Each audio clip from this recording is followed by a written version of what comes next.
You won't believe what this little boy did with a golden retriever puppy when no one was watching. The little boy pressed his head against the scared puppy's soft golden fur in the garage where dangerous tools were lying around. When his father looked at the security video hours later, he cried so much he couldn't speak. For 14 whole days, the Parker family had been trying to help their new rescue dog, Cooper, who was hiding in fear and wouldn't accept any love they offered. One day, their 3-year-old son, Ethan, went outside, even though his parents told him to stay away from the frightened animal. They shouted for him to come back, certain that something terrible was about to happen. What the home security camera captured was so incredible. It transformed how they thought about love forever. Before you watch, remember to like and subscribe so you don't miss another touching story like this one. And write in the comments where you're watching from and what time it is there. 14 days since they'd brought Cooper home from the county shelter, and the fluffy golden retriever puppy still wouldn't become part of their family. Sarah Parker hadn't slept in 2 weeks, watching Cooper hide in fear. "He's not eating again," her husband, Michael, said, exhausted. The full bowl sat where Cooper had squeezed himself behind the couch. "That's 2 meals today." Their son, Ethan, sat on the floor, reaching out with a squeaky toy toward the corner where 2 frightened brown eyes stared from the darkness. "Come on, Cooper," Ethan said softly. The puppy's entire body trembled, his gorgeous golden coat shaking, his fluffy tail pressed between his legs. "No, honey, leave him alone," Sarah said, too roughly, her exhaustion showing. "I just want to help him." "You're making it worse." The words escaped before Sarah could stop them. She watched her son's face crumble. "I'm sorry, honey." Michael sank onto the couch. "Maybe we should call the shelter. This isn't working." "You want to give up?" Sarah's voice cracked. "I'm being realistic. He's suffering. We're suffering. Golden retrievers are supposed to be the gentlest dogs, but he won't even look at us." The shelter had explained Cooper came from severe neglect. Found in a basement, abandoned for days, nearly starved. They'd promised he would improve with time, but time was breaking them all. That night, she found Michael in the kitchen at 2 in the morning, staring at his phone with the shelter's number displayed. "I'll call them tomorrow," he said quietly. "It's not fair to anyone, especially Cooper." Ethan appeared in the doorway, clutching his stuffed elephant.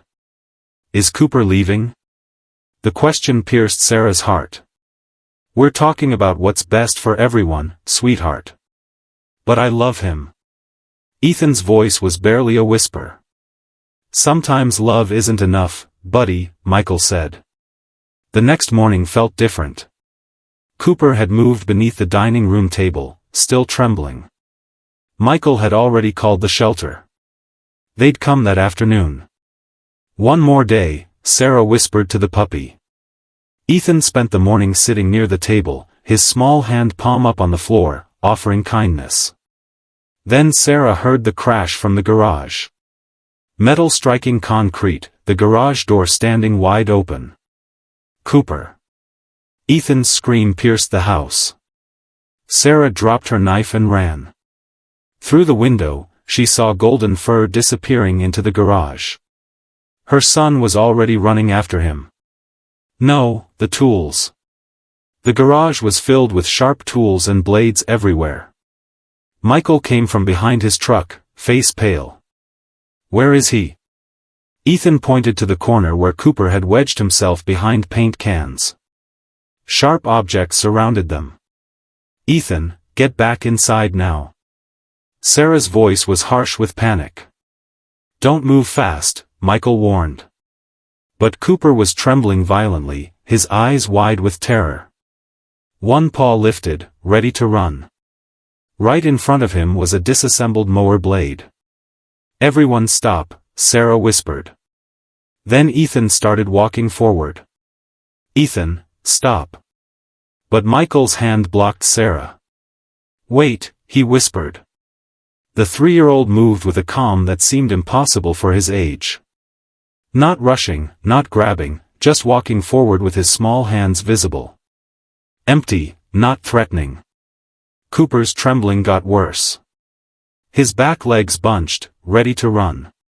"Ethan, please," Sarah whispered, tears streaming. "Come back." But Ethan kept going. He reached the corner where the puppy pressed himself against the wall. Surrounded by danger, trapped by fear, the boy slowly, carefully lowered himself to his knees. Nobody breathed. Then Ethan did something Sarah would remember forever. He leaned forward and gently pressed his forehead against Cooper's soft golden fur, feeling the puppy's whole body trembling beneath that beautiful coat. The garage became completely silent. "Don't be scared," Ethan whispered. "I'm here." The trembling stopped. Sarah watched, frozen, as Cooper's body went from stiff fear to something softer. The puppy's wild eyes, those intelligent brown eyes framed by golden fur, focused on Ethan's face just inches away. His breathing slowed. The shaking that had been part of every moment in their home just stopped. Then Cooper's tail moved. Just once, a tiny, careful wag. "Oh my God," Michael breathed. Ethan stayed still, his forehead touching the puppy's golden head. "See, nothing to be scared of, just me." Then Cooper did something impossible. He pushed forward and his little pink tongue came out to lick Ethan's cheek. The boy laughed. The sound was pure and bright and full of such simple joy that Sarah felt something open in her chest. "Good boy, Cooper," Ethan said softly, his small hand gently petting the golden fur. "You're such a good boy." The puppy's tail wagged again like a golden flag of hope. Then again, his body relaxed from its tight curl. Those scared brown eyes that had looked away from everyone for 2 weeks now locked onto Ethan's face with something that looked like trust, like knowing, like finding home. "Can you believe this?" Michael's voice was rough. He reached for his phone. "The security camera got this." Sarah couldn't speak. She watched Cooper move forward to put his head on Ethan's lap. The puppy's tail wagged without stopping, his whole body wagging the way golden retrievers do when they're truly happy. "You were just scared," Ethan said softly, both little hands holding the puppy's face. "But I'm not scary. We're friends now." Cooper pushed closer, pressing against the little boy as if trying to become part of him. The trust was complete, instant, clear. That evening, after getting both boy and puppy safely out of the garage, Michael opened the security video on his laptop. Sarah stood behind him, Ethan on her hip with Cooper's head resting on the boy's feet. The puppy hadn't left Ethan's side, not even for a second. Michael's hand shook as he watched the footage. On screen, a 3-year-old boy and a broken golden retriever puppy pressed together in perfect understanding. You could see every detail, the matted fur, the trembling body.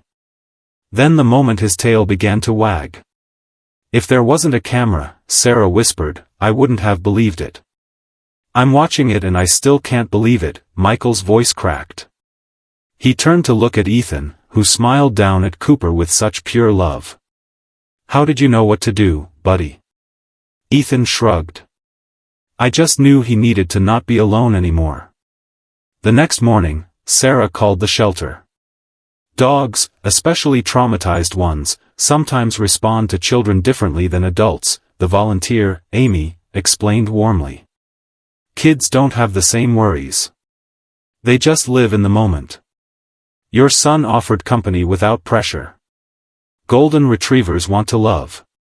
Your son gave him permission to be himself again. Through the window, they watched Ethan and Cooper playing in the backyard. Ethan threw a ball and Cooper bounded after it, his golden coat shining in the sunlight. He brought it back gently in his mouth, his retriever instincts finally emerging, both laughing and barking with pure joy. Cooper had needed a child's wisdom. The kind that doesn't overthink. The kind that just sees another being hurting and says, "I'm here." That night, Sarah sat on the floor of Ethan's bedroom, watching her son and Cooper curled together in the little bed. The puppy was already too big for the small bed, but he squeezed tight to fit next to Ethan. Cooper's head rested on Ethan's chest, rising and falling with the boy's breathing. Both fast asleep, finally peaceful. Michael appeared in the doorway. I saved the video. Every second. I keep thinking what we almost did. Sarah's voice broke. How close we came to sending him away. But we didn't. Michael sat beside her. Because Ethan believed in him when we couldn't. They sat quietly watching the two small beings who'd saved each other.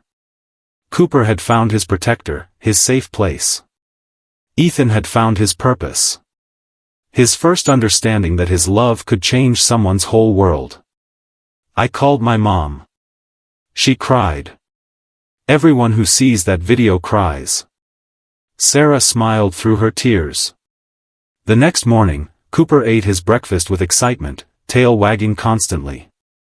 He played with Ethan, even brought him his stuffed elephant, wanting to carry things gently in his mouth. He came to Sarah and Michael, letting them pet him, his tail wagging non-stop. From that day on, Ethan and Cooper became inseparable. They napped together, ate side by side, played until both collapsed exhausted. In the weeks that followed, Cooper grew rapidly, as golden retrievers do, his coat gleaming like spun gold. But no matter how big he got, he still tried to curl up on Ethan's lap. In the end, the Parkers didn't rescue Cooper, and Cooper didn't rescue Ethan. They rescued each other, the way all real love works. Golden retrievers are meant to bring joy. Cooper had only known pain until Ethan showed him that love was still possible. The scared puppy became the gentle giant everyone knows golden retrievers can be. But he's only that way because a 3-year-old boy believed in him first. Did you like this story? If you were in their shoes that morning, would you have given Cooper one more day? Yes or no? Let us know in the comments below. If you enjoyed the story, subscribe to this channel and leave a like. Thanks so much for watching.